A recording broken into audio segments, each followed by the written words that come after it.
우리 하나님께서 애굽에 있는 이스라엘 백성들에게 그들을 애굽에서 구원해 내시기 전에 오늘 우리가 읽은 본문의 말씀처럼 세 가지의 언약을 하게 되는 것을 우리가 보게 됩니다.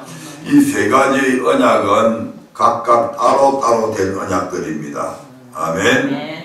하지만 그 기본은 6장 6절의 언약, 애굽 사람의 무거운 짐 밑에서 너희를 빼어내 주겠다. 즉 죄에서 구원해 주겠다. 애굽에서 구원해 주겠다 라고 하는 말씀입니다.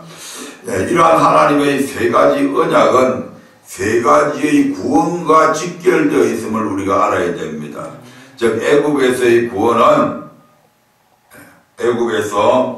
애굽의 무거운 짐 밑에서 빼어내 주겠다고 하는 이 언약은 애굽에서, 즉 죄에서, 세상에서 구원해 주겠다, 죽음에서 구원해 주겠다고 하는 구원과 연관이 되어 있습니다.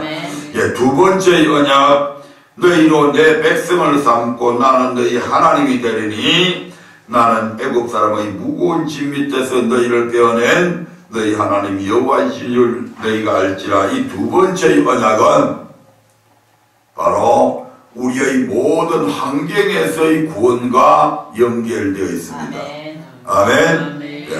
우리가 신앙생활 하다 보면 믿는 사람이든 믿지 않는 사람이든 이 땅에 살아가는 날 동안 우리에게는 끊임없는 고난이 닥쳐옵니다. 부자가 되면 고난이 없냐? 아닙니다. 부자가 되어도 고난이 있습니다. 권력을 잡으면 고난이 없냐? 권력을 잡아도 고난이 있습니다. 대통령이 되어도 고난이 있고 장관이 되어도 고난이 있습니다. 부자가 되면 고난이 없냐? 부자가 되어도 고난이 있습니다. 명예로우면 고난이 없냐? 국회의원이 되어도 고난이 있습니다. 아멘. 그럼에도 불구하고 우리가 이 두 번째 언약은 교회 생활 가운데 만나는 모든 어려움과 고통 속에서 친히 우리를 건져주시겠다고 하는 언약입니다. 아멘. 지난 시간까지 우리는 애굽에서의 구원, 우리의 원죄로부터의 구원에 대해서 말씀을 배웠습니다. 원죄로부터 구원을 받는 것은 우리의 행위와는 전혀 상관이 없습니다. 우리가 율법을 지키는 것하고 전혀 상관이 없습니다. 율법 안 지켜도 이 구원 받습니다. 그래서 이 구원을 가리켜서 유다서 1장에서는 일반으로 얻은 구원이라고 이렇게 말씀합니다. 모든 보편적인 구원, 우리 하나님께서 택하시고 하나님께서 예수 그리스도의 거룩하신 보혈의 피로 받으시고 성령으로 인도하셔서 성령으로 말미암아 주가 그리스도이시여 살아계신 하나님의 아들이라고 고백하는 함으로써 이루어지는 이 구원은 바로 우리의 노력과는 전혀 상관이 없습니다. 그래서 이 구원을 가리켜서 하나님의 은혜라고, 전적인 은혜라고 말씀합니다. 아멘. 그런데 이 두 번째의 구원, 이 구원은 하나님께서 지금 여기에서는 이렇게 말씀하셨지만 뒤에 같이 말씀들을 연결 지어보면 반드시 여기에는 조건이 있습니다. 아멘. 애굽에서 구원받았다고 해서 무조건 전부 다 이 7절의 구원이 이루어지는 게 아니다 이 말입니다. 지난번에도 내가 말씀을 드린 것 같은데 약속, 언약이라고 하는 것은 늘 쌍방간에 이루어지는 것입니다. 어느 한쪽이 그 약속을 어겨버리면 그 약속은 결단코 성사가 될 수 없습니다. 하나님과 우리 사이의 언약도 마찬가지입니다. 하나님이 언약을 어겨버리든지 우리가 언약을 어겨버리면 그 약속은 성취가 안 됩니다. 아멘. 믿습니까? 아멘. 근데 하나님 편에서는 절대로 언약을 먼저 어기는 일이 없습니다. 아멘. 늘 우리가 먼저 언약을 어기죠. 아담도 그렇게 했고 이스라엘 백성들도 하나님과 맺은 언약을 어김으로 해서 저들이 패역을 행하였고 그로 말미암아 하나님께서 저들에게 가나안을 주겠다고 한 약속이 중간에 출애굽 1세대들하고는 비틀어져 버리고 그들은 가나안 땅에 들어가지 못했습니다. 아담 또한 마찬가지죠. 아멘. 이 두 번째 언약은 바로 너희로 내 백성을 삼고 나는 너희 하나님이 되어주겠다고 하는 언약이죠. 예, 이 말씀은 내가 너를 하나님이 우리의 하나님이 되어주시고 우리가 하나님의 백성이 되면 이것은 하나님께서 우리의 모든 책임, 우리의 삶을 책임져 주겠다고 하는 그런 말씀입니다. 예, 우리가 이시조선이나 또는 그 왕들이 지배하고 있던 때는 그때는 정치 자체가 왕권 정치죠. 왕이 모든 권력을 갖고 있고 그 모든 주권이 왕에게 있습니다. 아멘. 예, 백성들은 무조건 왕의 말에 따라야 되죠. 만약에 백성들이 왕의 말을 거역하게 되면 그 백성들은 죽음을 면치 못하게 됩니다. 예, 지금은 이제 모든 주권은 국민에게 있고 예, 이렇게 나오죠. 예, 하지만 그래서 지금 정치를 민주정치다 이렇게 말하잖아요. 근데 왕권 정치는 왕이 절대적인 권력을 갖고 있고 그 모든 주권이 왕에게 있습니다. 예, 그런데 신정정치는 신정정치 너희로 내 백성을 삼고 나는 너희 하나님이 되겠다고 하는 이것은 바로 하나님께서 모든 주권을 갖고 이스라엘 백성을 또는 우리 하나님 백성들을 이끌어 가겠다는 얘기거든요. 그러면 우리를 지켜주시는 분도 누가 지켜주셔야 된다? 하나님이 지금 왕권 시대에는 왕이 적들이 오면 백성들이 군사를 뽑아가지고 적을 대항하고 왕이 다 백성들을 지켜주죠. 경제적으로 어렵게 되면 전부 다 왕이 국고를 풀어서라도 백성들 다 먹여 살려야 됩니다. 예, 거기 왕이 그 나라의 왕된 사람의 마땅한 임무죠. 마찬가지로 너희로 내 백성을 삼고 나는 너희 하나님이 되겠다고 하는 이 말씀은 하나님께서 모든 것을 주권을 갖고 너희의 모든 삶을 책임져 주겠다고 하는 얘기입니다. 예, 우리의 모든 삶을 책임져 주는 이 하나님은 예, 세상의 왕들과 같이 힘도 없고 백성들을 보호해 줄 수 있는 능력도 없는 그런 하나님이 아니다 이 말입니다. 예, 이 하나님은 어떤 하나님인가? 예, 7절 다시 한번 더 읽어볼까요? 시작. 너희로 내 백성을 삼고 나는 너희 하나님이 되리니 나는 애국 사람의 무거운 짐 밑에서 너희를 떼어낸 너희 하나님 여호와인 줄 너희가 알지라. 무슨 말입니까? 너희로 내 백성을 삼고 너희의 하나님이 될 나는 애국 사람의 무거운 짐 밑에서 너희를 떼어내준 너희 하나님이다. 다시 말씀드리면 애국에서 너희를 건져낸 하나님, 그가 나의 하나님이 되고 나를 백성 삼아 주겠다 이 말입니다. 아멘. 우리 하나님이 시시한 하나님이 아니라 이 말이죠. 아멘. 이스라엘 백성들이 결단코 빠져나올 수 없는, 결단코 자기의 힘으로 해방될 수도 없고 뛰쳐나올 수도 없는 그 엄청난 굴레, 그래서 400년 동안이나 그들을 지배하고 있었음에도 불구하고 그 애국에서 탈출하려고 하는, 벗어나봐야 되겠다고 하는 생각을 아예 못했잖아요. 왜? 그 애국의 엄청난 군대 앞에, 엄청난 힘 앞에 그들은 감히 그러한 것들을 꿈도 못 꿨습니다.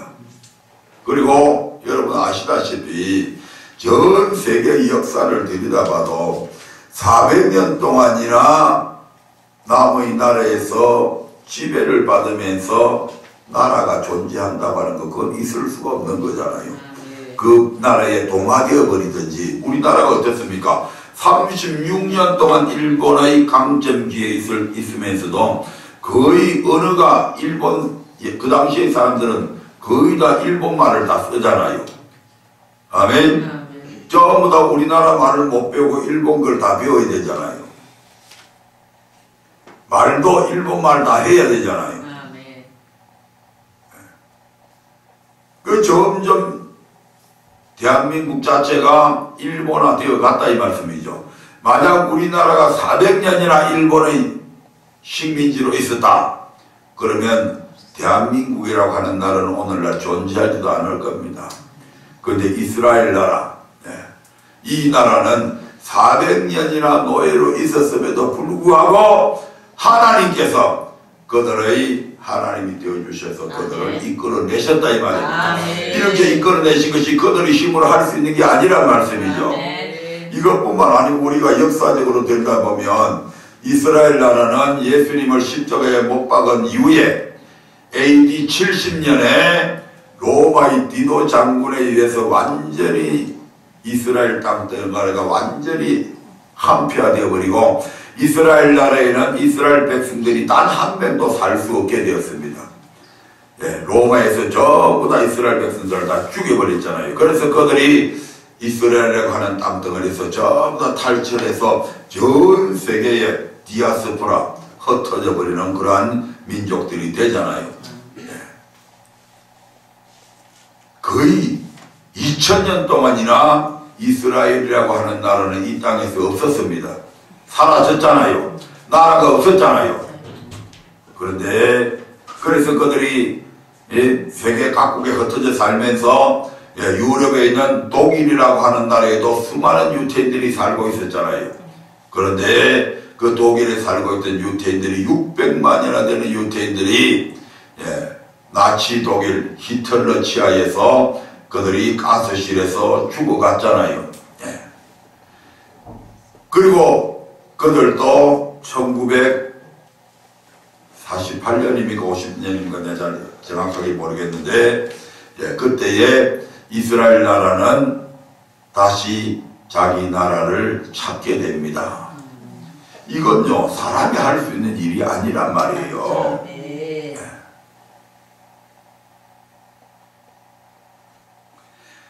그건 이제 차치하고 오늘 본문의 말씀에 보면 400년 동안이나 애국 사람의 무거운 짐 밑에서 살고 있는 그들을 우리 하나님께서 그들은 독립운동도 안 했고 무슨 대보를 일으킨 것도 아니고 외부에 있는 다른 나라들하고 결탁을 해서 애국을 쳐서 나온 것이 아니라 그들은 아무것도 한 게 없어요. 구경만 했잖아요. 구경만. 하나님께서 애국 땅에 10가지 재앙을 애국 땅에 내릴 때에도 그들은 뒷짐만 지고 구경만 했어. 그 모든 재앙들을 누가 내렸다? 우리 하나님께서 다 하셨잖아요. 아멘. 애국강, 나일강을 피로 물들게도 만들고 하늘에서 우박이 내리게도 만들고 태양을 캄캄하게 만들어 버리기도 하고 애국의 모든 장자를 죽이기도 하시고 이 모든 일들을 누가 했다? 하나님이 하셨어요. 자기들은 구경만 했어. 그래서 그들이 애국에서 나왔다 이 말입니다. 그 엄청난 능력을 갖고 있는 자기들이 절대 권력이라고 생각했던 그 애국의 왕권을 무너뜨리고 이스라엘 백성들을 해방시키신 그 전능하신 하나님이 지금 내가 너희의 하나님이 되고 너희를 내 백성으로 삼겠다. 아멘. 지금 그렇게 약속하시는 거잖아요. 아멘. 이 말은 내가 너희들의 앞으로의 모든 삶도 책임져 주겠다 이 말입니다. 아멘. 어떤 능력으로? 애굽에서 너희를 구원해준 그 능력으로 내가 너희들의 삶을 책임져 주겠다고 하는 거죠. 그래서 이 구원을 가리켜서 두 번째 구원을 가리켜서 환경에서의 구원이다 이렇게 말씀합니다.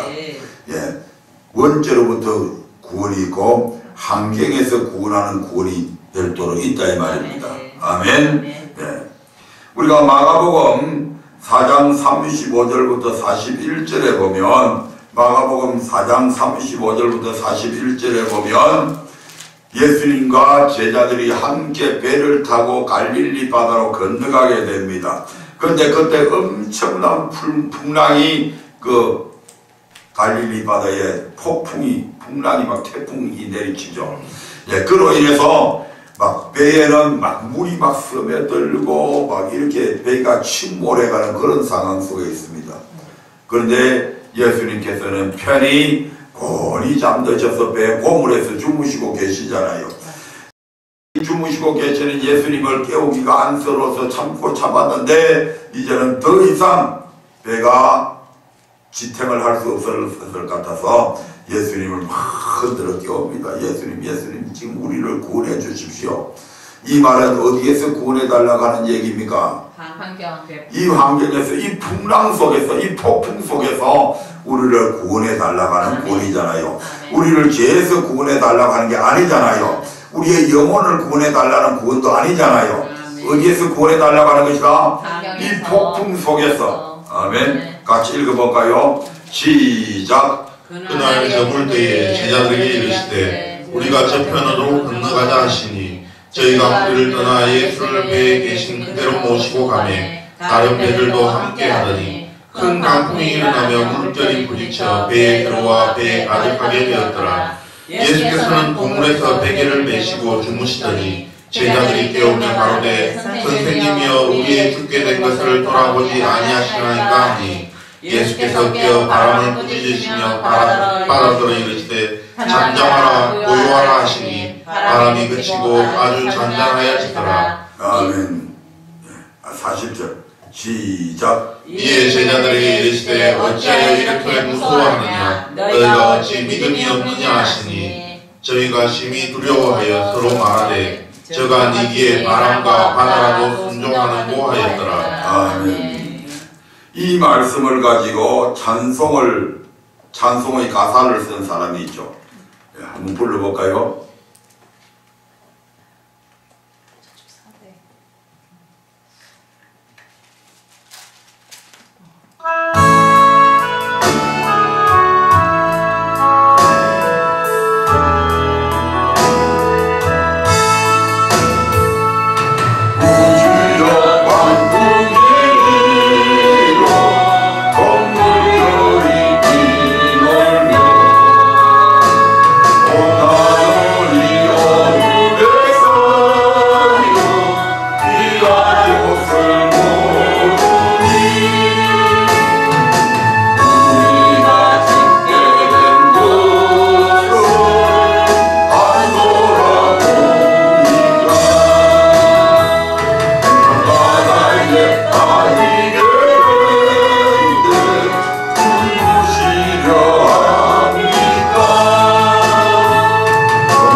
이 환경에서 우리를, 이 풍랑에서 우리를 건져달라, 구원해달라. 아멘. 예, 이러한 구원도 있다 이 말입니다. 아멘. 예. 마가복음 5장 25절부터 34절에 보면 12년 동안이나 헬루증으로 고생하던 여인이 거기에 나옵니다. 아멘. 헬루증이라고 하는 병은 피가 엉키고 뭉쳐서 덩이 굽는 병이 헬루증입니다. 아멘. 예, 피가 엉키고 뭉쳐가지고 덩이 굽는 병. 아멘. 예, 이런 이 병을 고치기 위해서 이 여인이 얼마나 고생했는지 모릅니다. 같이 한번 읽어보겠습니다. 시작. 12회를 혈육증으로 다시 같이 좀 더 읽습니다. 시작. 12회를 혈육증으로 앓는 한 여자가 있어 많은 누구에게 많은 괴로움을 받았고 있던 것도 다 후회하였으되 아무 효용이 없고 도리어 더 중하여졌던 차에 예수의 소문을 듣고 무리 가운데 섞여 뒤로 와서 그의 옷에 손을 대니 이는 내가 그의 옷에만 손을 대어도 구원을 얻으리라 함이로라. 계속해서 이에 그의 혈로 그러니 곧 마름에 병이 나은 줄을 몸에 깨달으니라. 예수께서 그 능력이 자기에게서 나간 줄을 곧 스스로 아시고 무리 가운데서 돌이켜 말씀하시되 누가 내 옷에 손을 대느냐 하시니 제자들이 어찌하여 우리가 되었다 믿는 것을 보시며 누가 내게 손을 대느냐 물으시나이까 하되 예수께서 이 일을 행한 여자를 보려고 둘러보시니 여자가 제게 이루어진 일을 알고 두려워하며 떨며 와서 그 앞에 엎드려 모든 사실을 여짜오되 예수께서 가르치되 딸아 내 믿음이 너를 구원하였으니 평안히 가라 내 병에서 놓여 건강할지어다. 아멘. 이 여자는 무엇으로부터 구원받기를 원했고 예수님은 무슨 구원을 받았다고 얘기합니까? 질병에서 구원. 아멘. 그래서 이처럼 우리가 환경에서 받는 구원이 있고 원죄로부터 받는 구원이 다르다 이 말입니다. 아멘. 교회 생활을 하는 가운데서도 믿는 사람이라고 해서 뭐 어려움이 없고 만사형통하고 이런 게 아니란 말이에요. 똑같이 세상 사람들과 똑같은 어려움을 당합니다. 하지만 모든 어려움과 고통 속에서 믿는 자에게는 그들을 구원해 주시겠다고 하는 하나님의 약속이 있고 그러한 구원이 있다 이 말입니다. 그래서 이러한 구원을 우리 그리스도인들은 늘 받아야 돼요. 아멘. 예. 구약 성경에도 보면 우리 하나님께서 이제 이스라엘 백성들을 출애굽시키고 난 이후에 이스라엘 백성들이 홍해 광야에서부터 시내산까지 가는 여정 속에서 2개월 동안을 약 2개월 동안을 그들이 도보로 가는데 300만이나 되는 사람들이 수많은 소떼 양떼를 거느리고 거기까지 가는 중에 어떤 어려움들을 만나게 되느냐면 썸물을 만나게 되는 마실 물이 없어서 목이 가려 있는데 물이 한 곳에 있어서 가서 마셔봤더니 썸물이 거기에 있었던 겁니다. 아멘. 이 썸물에서 이 목마름에서 우리를 구원해 주실 하나님이 필요하잖아요. 그래서 그들이 모세가 하나님 앞에 백성을 대표해서 하나님 앞에 기도하니까 우리 하나님께서 그 썸물을 달게 변화시켜서 그들을 그 목마름에서 구원을 해 주시잖아요. 그 썸물을 달게 만들어서 그들에게 마시게 해줬잖아요. 아멘.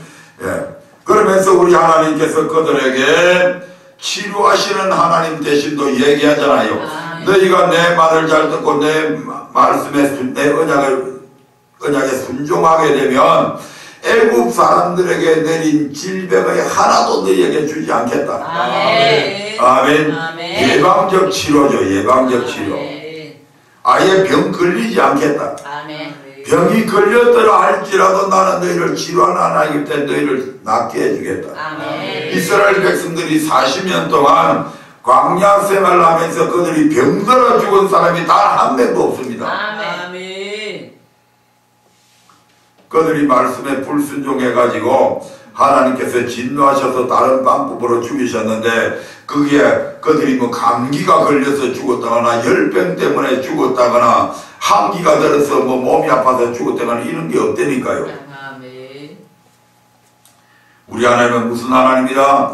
치료하신 너희를 모든 질병으로부터 구원해주는 하나님이다. 아멘.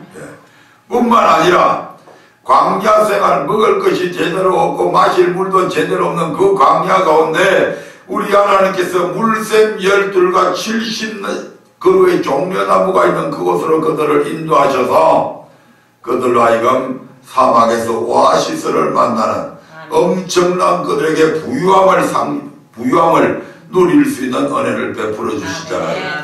이것을 통해서 나는 너희를 부유하게 하시는 하나님이라고 하는 것을 그들에게 가르쳐 주시잖아요. 가난에서 구원해 주겠다 이 말입니다. 너희가 어떤 절망적인 가난이 너희들에게 있다 할지라도 우리 하나님은 그 가난에서 너희들을 얼마든지 건져 주실 수 있는 분이다. 아멘. 뿐만 아니고 그들이 신광야에 나갔을 때에 양식이 없었잖아요. 일용할 양식이 없으니까 애굽에서 가지고 나온 바로 되지도 않는 막 밀가루 반죽해 가지고 막 나왔는데 그것도 이제는 다 떨어져 버리고 먹을 양식이 없잖아요. 예. 그동안에 뭐 말려놓은 양식들 갖고 뭐 지포를 뜯었는지 모르겠지만 하여튼 그런 걸 먹고 겨우 연명을 해왔는데 이제 그것까지도 다 떨어져 버렸어. 그 하나님께서 신광야에 나온 이스라엘 백성들에게 하늘에서 만나라고 하는 이 만나를 내려서 그들로 하여금 40년 동안 굶지 아니하고 먹게 살리실 분이 우리 하나님입니다. 아멘. 어떤 환경 너희들이 광야에 있던 사막 가운데 있던 물 가운데로 지나던 불 가운데로 지나던 내가 너희를 지켜주겠다 이 말이야. 이사야서 42장에 보면 우리 하나님께서 네가 불 가운데로 지나도 내가 너를 보여 물 가운데로 지나도 물이 너를 침몰치 못할 것이다. 네. 그렇게 주님께서 말씀하셨잖아요. 아멘. 우리의 모든 환경에서 그분은 구원해 주실 수 있는 분이다. 그분은 전능하신 분이시니. 아멘. 그러면서 그들이 이제 르비딤에 도착했을 때 그들이 또 마실 물이 없어가지고 막 목말라서 모세와 아론을 원망했을 때에도 우리 하나님께서 그들을 반석을 쳐서 물을 내라고 해가지고 반석을 치니까 물이 거기에서 찔끔찔끔 나왔어요. 무슨 이스라엘 백성들이 아까 몇만 명이라고요? 함께 따르는 잡종들하고 합치면 약 300만 명에 가깝단 말씀이죠. 거기다가 수많은 소떼 양떼도 물 마셔야 되죠. 아멘. 그러니까 그 반석을 쳤는데 그 반석에서 물이 막 활활활활 쏟아지는 거예요. 아멘. 그래서 이스라엘 백성들이 거기에서 생수를 마시잖아요. 너희 인생을 살아가는 삶에 있어서 너희들에게 어떤 어려움이 목마름이 있다 할지라도 우리 하나님은 그 목마름에서 우리를 구원해 주실 수 있는 분이다 이 말입니다. 세상이 아무리 살아가기에 팍팍하고 세상이 막 살아가기에 너무너무 한패한 그런 환경에 있다 할지라도 우리 하나님께서는 그곳에서 넘치는 생수와 같은 시원한 그런 기쁨을 갖고 살아갈 수 있게 만들어 주실 수 있는 분이다 이 말입니다. 아멘. 뿐만 아니라 그들이 이제 르비딤에서 무엇을 만납니까? 바로 아말렉이라고 하는 이 사막지대에서 완전히 어릴 때부터 전사로 길러진 사람, 어릴 때부터 완전히 칼석이 막 금술, 창술, 활 쏘는 거 이런 모든 것들로 단련된 전쟁 자체를 즐기는 그런 아말렉 족속이라고 하는 족속들을 만나게 되잖아요. 그래서 그들과 전쟁을 하게 되잖아요. 이스라엘 백성들은 애굽에서 나올 때 창이나 칼을 갖고 나온 게 아닙니다. 낫을 들고 나왔고, 아멘. 그들의 무기라고 하는 건 그것밖에 없었어요. 아멘. 그리고 단 한 번도 그들은 뭐 전쟁을 연습해 봤거나 낫을 어떻게 휘둘러야 적을 죽이는지 보리 베고 이런 거는 낫을 갖고 해봤지만 그걸 가지고 전쟁하는 무기로 사용해 본 적은 단 한 번도 없단 말이에요. 아멘. 상대방은 고도로 훈련된 군사들이고 이스라엘 백성들은 그냥 오합지졸에 불과한 거다. 그럼에도 불구하고 하나님께서는 그 전쟁을 통해 그들을 이기게 만들어 주셨다 이 말입니다. 아멘. 그래서 나는 어떤 전쟁 속에서도 너희를 구원해 줄 수 있는 여호와 니시의 하나님, 성리자신 하나님이다. 아멘. 그래서 오늘날 대한민국이 너무너무 시끄럽습니다. 조그마한 흠집만 있어도 그것으로 자꾸 부풀고 해가지고 그것이 무슨 대통령 하야까지 몰고 가야 될 만한 그러한 엄청난 사건이건데, 북한하고 내통한 것도 아니고, 나라를 팔아먹은 것도 아니고,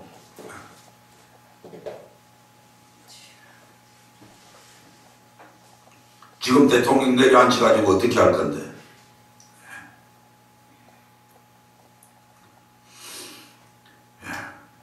이러한 나라의 혼란스러움도, 또 북한에서 전쟁을 아무리 하고 싶어 해도 하나님께서 막으시면 전쟁은 일어나지 않습니다. 아멘. 전쟁은 하나님께 속해 있다. 아멘. 그래서 이 전쟁에서 우리 하나님께서 이스라엘 백성들에게 성리케 하시는 하나님입니다. 다시 말해서 하나님은 우리의 어떤 환경 속에서도 우리를 구원해 주실 수 있는 그런 하나님이다. 아멘.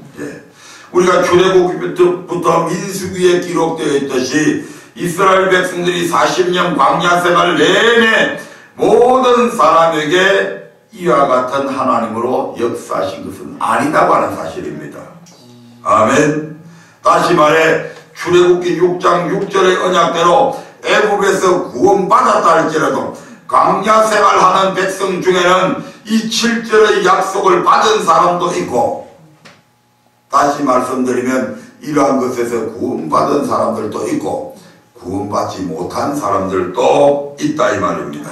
마찬가지로 오늘날 교회 안에도 모든 성도가 예수 믿고 교회 안에 들어오면 무조건 다 복을 받는 것이 아니다 이 말입니다. 그들 중에는 이 7절의 약속대로 정말 교회 생활하는 게 즐겁고 교회 생활하는 받는 사람이 있는 반면에 교회 생활하면서 엄청난 저주와 고통 속에서 신앙생활 하는 사람들도 있다 이 말입니다. 아멘. 없어요? 교회 안에는 모든 사람들이 교회 안에만 들어오니까 야 부자 되어지고, 교회 안에만 들어오니까 모든 사람들이 출세하고, 교회 안에만 들어오니까 무조건 그냥 비정규직이 정규직이 되고, 이게 아니란 말이에요.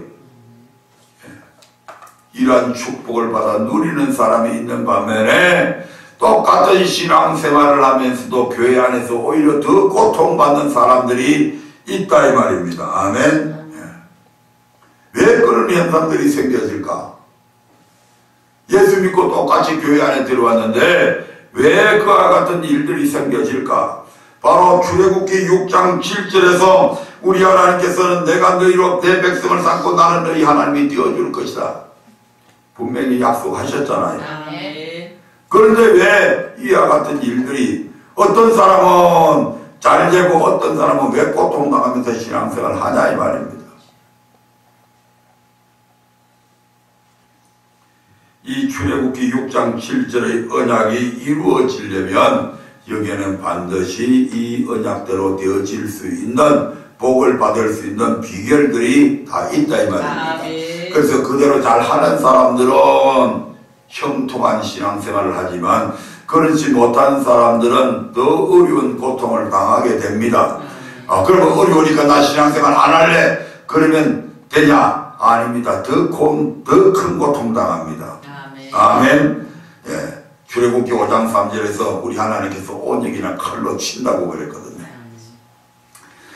그러면 하나님께서 왜 우리에게 잘 되는 사람은 잘 되게 만들었는데 왜 어렵게 만드는가? 미워서 그렇게 하는 것이 아니다 이 말입니다. 뭐 하라고? 거기서 돌이키라고. 네 그대로 가면 네가 이 육신의 삶뿐만 아니라 네 영혼까지도 죽게 된다. 그러니까 제발 거기서 돌이켜서 복 받으라고 우리에게 어려움을 주는 거다 이 말입니다. 아멘. 그래서 출애굽기 6장 7절의 언약이 이루어지려면 어떻게 해야 되는가? 첫 번째로 말씀을 잘 듣고 언약대로 행해야 됩니다. 아멘. 시간이 벌써 12시 3분인데 일단 출애굽기 19장 4절부터 6절까지의 말씀만 갖고 설명드리고 다음 시간에 이어서 하도록 하겠습니다. 출애굽기 19장 4절부터 6절의 말씀을 한번 보겠습니다.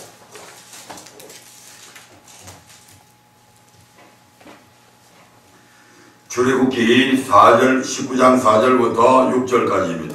같이 읽어보겠습니다. 시작. 나의 애국 사람에게 어떻게 행하였은가? 내가 어떻게 독수리 날개로 너희를 얻어 내게로 인도하였음을 너희가 보았느니라. 세계가 다 내게 속하였나니 너희가 내 말을 잘 듣고 내 언약을 지키면 너희는 열국 중에서 내 소유가 되겠고 너희가 내게 대하여 제사장 나라가 되며 거룩한 백성이 되리라. 너는 이 말을 이스라엘 자손에게 고할지니라. 아멘.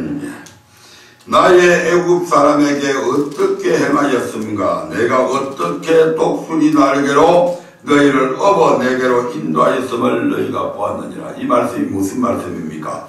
이 말씀은 내가 애굽 사람에게 어떻게 행하였습니까? 이 부분은 우리 하나님께서 이스라엘 백성들을 애굽에서 인도해 낼 때 애굽에 어떤 일들을 행하셨어요?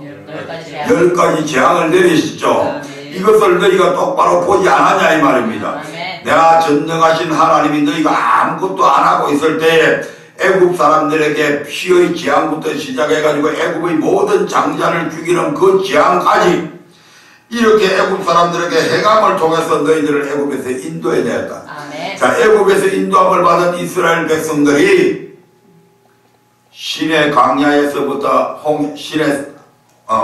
홍해 광야에서부터 시내산까지 약 2개월간의 여정을 오면서 이 2개월간의 여정 속에서 하나님께서 그들에게 6가지의 아까 얘기했던 그러한 기적의 사건들을 보여주셨잖아요. 예, 그 사건을 가리켜서 마치 독수리가 새끼를 그 날개에 업어가지고 인도했다 이렇게 지금 표현하고 있는 거죠. 예, 40년 동안 여러분 수많은 그 아이들을 들쳐업고 짐을 지고 양떼 소떼를 끌고 그 광야길을 쨍쨍 햇빛이 내리쬐는 밤에는 엄청난 추위가 오는 그 길을 2개월 동안을 걸어오는데 하나님께서 밤에는 덥다고 춥다고 불기둥으로 그들을 따뜻하게 해서 인도해 주시고 낮에는 덥다고 구름을 딱 펼쳐가지고 그들에게 그늘이 지게 해서 그 더위를 식혀가면서 그들을 인도하시고 물이 있으면 달게 만들어 주시고 아픔이 있으면 치료해 주시고 또 때로는 오아시스를 거치게 만들어 주시고 하늘에서는 만나를 내려서 그들에게 먹을 양식 때문에 걱정할 것 없이 만들어 주셨고 아버지 그들이 또 목말할 때는 막 폭포수 같은 물이 쏟아지게 만들어져서 시원한 생수를 마시게 해주셨고 적들이 쳐들어왔을 때는 그들을 다 하나님께서 막아주셨고 아멘. 이것을 가리켜서 마치 독수리가 그 새끼를 날개에 업어가지고 비행해서 이곳까지 인도한 것과 같다 이 말입니다. 아멘. 4절 다시 한번 읽어볼까요? 시작. 나의 애굽 사람에게 어떻게 행하였습니까? 내가 어떻게 독수리 날개로 너희를 업어 내게로 인도하였음을 너희가 보았느니라. 자, 이러한 것을 너희들이 봤을 때에 이 세계가 누구에게 속했냐 지금 물어보는 거잖아요. 5절에서 자, 세계가 이런 모든 것을 볼 때에 세계가 누구에게 속했다?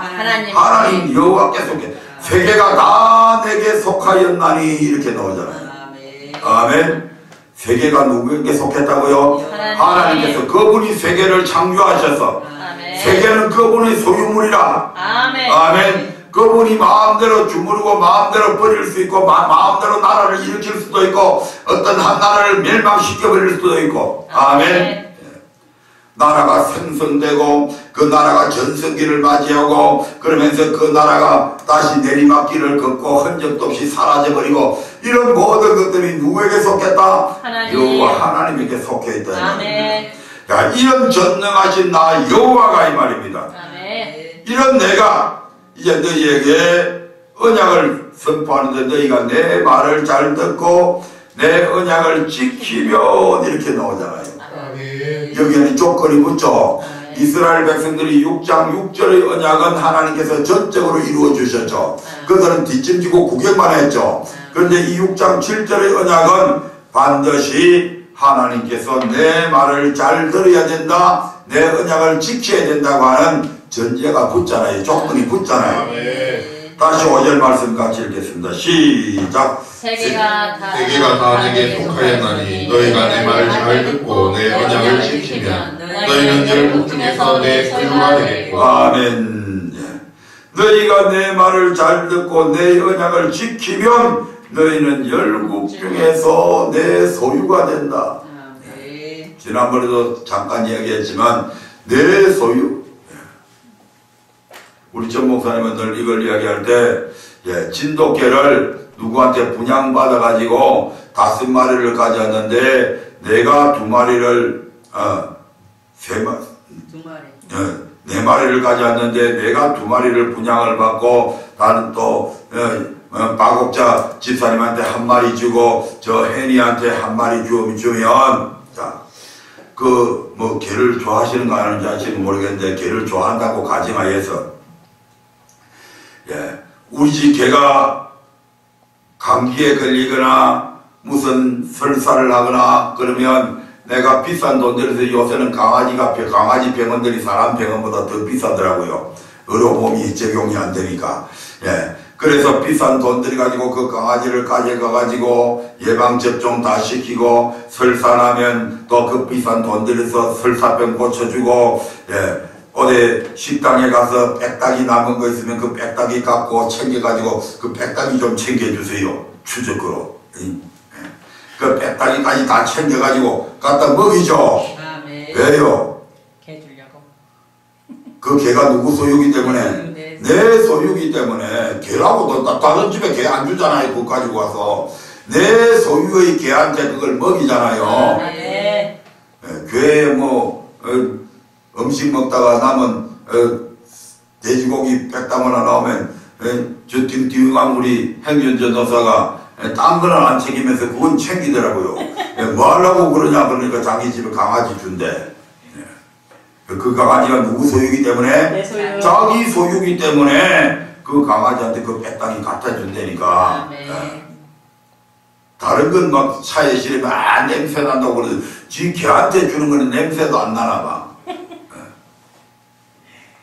그런데 혜니한테 준 강아지나 우리 박옥자 집사님한테 준 강아지는 그것들이 병이 들어도 내가 돌아보지도 않아. 그것들이 아프다고 낑낑대도 내가 신경도 안 써. 왜? 남의 거니까. 내 소유가 아니니까. 이게 소유의 개념입니다. 하나님께서 저와 여러분들을 당신의 소유로 삼겠다고 하는 것은 네 모든 삶에 대해서 내가 책임져 주겠다 이 말입니다. 악한 것들이 너를 침범하지도 못하게 만들어주고 아멘. 너를 건드리려고 그러면 내가 그놈들을 당장에 제압을 해서 너를 괴롭히는 놈들을 괴롭히지 못하게 만들어주고 어떻게 할 때 그렇게 해준다고요? 내 말을 잘 듣고 내 언약을 지킬 때에 그렇게 해준다. 무조건 교회 안에 들어왔다고 해서 예수 그리스도를 믿고 신앙 고백하고 교회 안에 들어왔다고 해서 이와 같은 것이 되는 것이 아니고 들어온 사람들에게 우리 하나님께서 뭘 맺어요? 언약을 맺죠. 언약을 맺고 그 언약을 지키고 내 말을 잘 들으면 너희는 수많은 나라 가운데서 내 소유가 된다. 아멘. 하나님의 소유가 되면 다른 나라들이 함부로 건드리지 못하잖아요. 아멘. 두 번째로 너희가 내 말을 잘 듣고 내 언약을 지키면 내가 너희가 내게 대하여 제사장 나라가 되게 해주겠다. 5절 6절 같이 읽어봅니다. 시작. 세계가 다 내게 속하였나니 너희가 내 말을 잘 듣고 내 언약을 지키면 너희는 열국 중에서 내 소유가 되겠고 너희가 내게 대하여 제사장 나라가 되며 거룩한 백성이 되리라. 너는 이 말을 이스라엘 자손에게 고할지니라. 아멘. 너희가 내게 대하여 무슨 나라가 된다? 제사장 나라가 된다. 오늘 여러분들 여기에 오늘 다 모였죠. 모였는데 여러분들은 거기에 앉아있고 저는 여기 서 있습니다.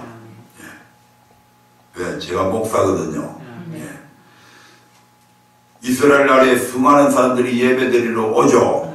예배드리러 오면 그 당시의 세계에서는 여기에 설 수 있는 사람은 1년에 단 한 차례 제사장밖에 없습니다. 아멘. 성소 안에는 누구만 들어간다? 제사장. 제사장들만 들어간다. 아멘. 나머지 모든 백성들은 성전 바깥들에 모여있다. 아멘. 예. 모든 백성을 대표해서 하나님 앞에 제사 드리는 사람이 누구다? 제사장. 제사장이잖아요. 그래서 제사장 나라로 삼겠다고 하는 것은 모든 사람들 중에서 우두머리 만들어 주겠다. 아멘. 아멘. 아멘. 개인적으로는 우두머리 나라. 전 세계적으로 볼 때 전 세계를 대표할 수 있는 나라. 아멘. 그런 나라 만들어 주겠다. 아멘. 뭐하면 너희가 내 말을 잘 듣고 내 언약을 지키면 그리하면 너희가 내게 대하여 제사장 나라가 될 것이다. 아멘. 엄청난 축복이잖아요. 아멘. 예. 머리가 되고 꼬리가 되지 않게 하시고 아멘. 위에 있고 아래에 있지 않게 해주겠다. 아멘. 출세하고 싶으면 하나님 말씀 잘 듣고 그 언약대로 순종하면 출세합니다. 아멘. 사람한테 아양 안 떨어도 출세하게 된다니까요. 아멘. 사람한테 아부 안 해도 그렇게 돼. 아멘.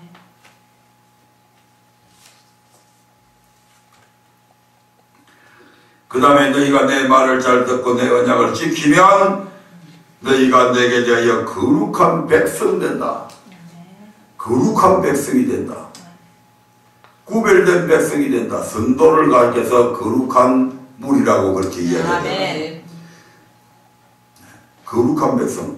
거룩하신 분은 전 세계를 통틀어서 하나님밖에 없습니다. 아멘. 따라서 거룩한 백성이 된다고 하는 것은 하나님의 백성 된다. 아멘. 천국 백성 된다. 아멘. 아멘. 아멘.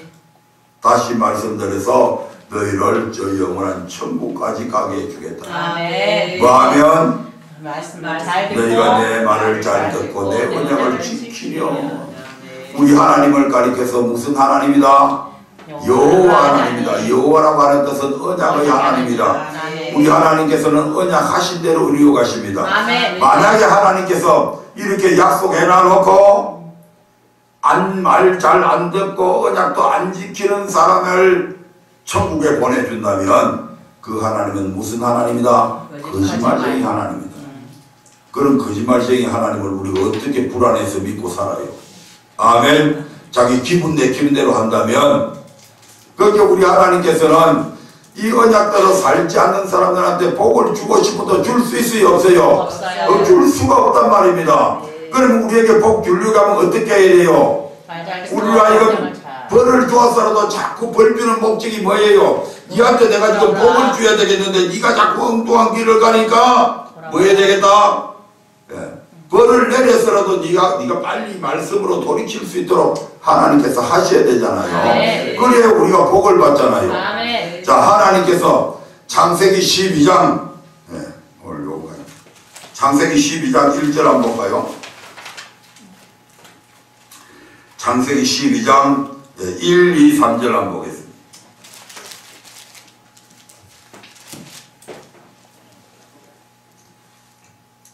네, 찾았습니까? 네, 1, 2, 3절.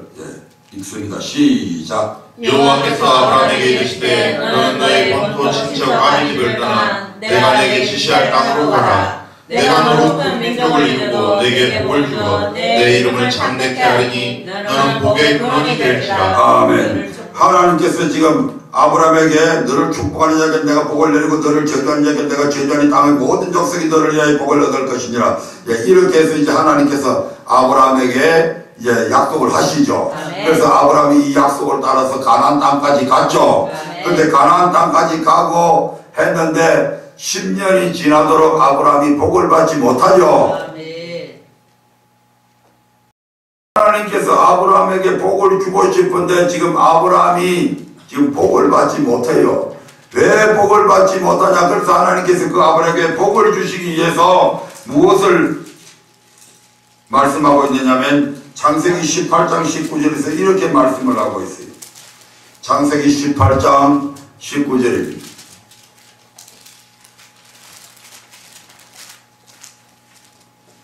하나님께서는 아브라함에게 지금 복을 줘야 되겠는데 아브라함이 복 받을 짓을 안 하는 거예요. 그래서 복을 못 준다 이 말입니다. 그래서 하나님께서 이렇게 말씀하고 있잖아요. 18장 19절 시작. 내가 앞으로 그 자식과 근속에게 명하여 여호와의 도를 지켜 의와 공도를 행하게 하려고 그를 택하였나니 이는 나 여호와가 아브라함에게 대하여 말한 일을 이루려 함이니라. 아멘. 우리 하나님께서 아브라함에게 복을 주고 싶은데, 아브라함에게 약속한 그 약속을 이루어주고 싶은데 아브라함이 지금 하나님의 말씀대로 안 살고 있다 이 말입니다. 그래서 내가 아브라함을 택한 목적이 여호와의 도를 지켜 의와 공도를 행하게 하려고 그를 택하였는데, 왜냐하면 그가 여호와의 도를 지켜 의와 공도를 행하게 되면 내가 아브라함에게 대하여 말한 일을 이루어 줄 것인데 아브라함이 그렇게 안 했다는 얘기죠.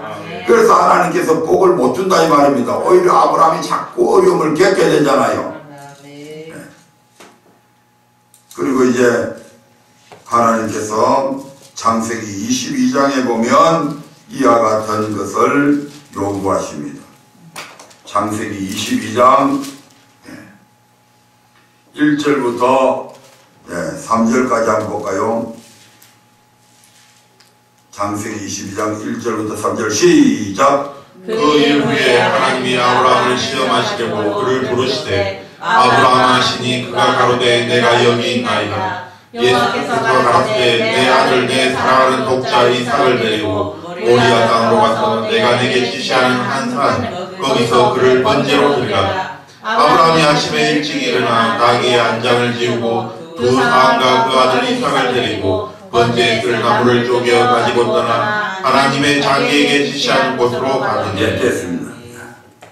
그래서 하나님께서 이제 아브라함이 말을 조금 들으니까 이제 아들 이삭도 주시죠. 그리고 나서 그 이삭이 어느 정도 자랐을 때에 하나님께서 아브라함이 정말 나 여호와의 도를 잘 지키나 안 지키나 아브라함을 시험을 하게 되는데, 바로 100세에 돼서 낳은 아들 이삭을 제물로 번제로 드리라고. 번제가 어떤 것인지 압니까? 살을 일일이 회 뜨듯이 떠갖고, 아멘.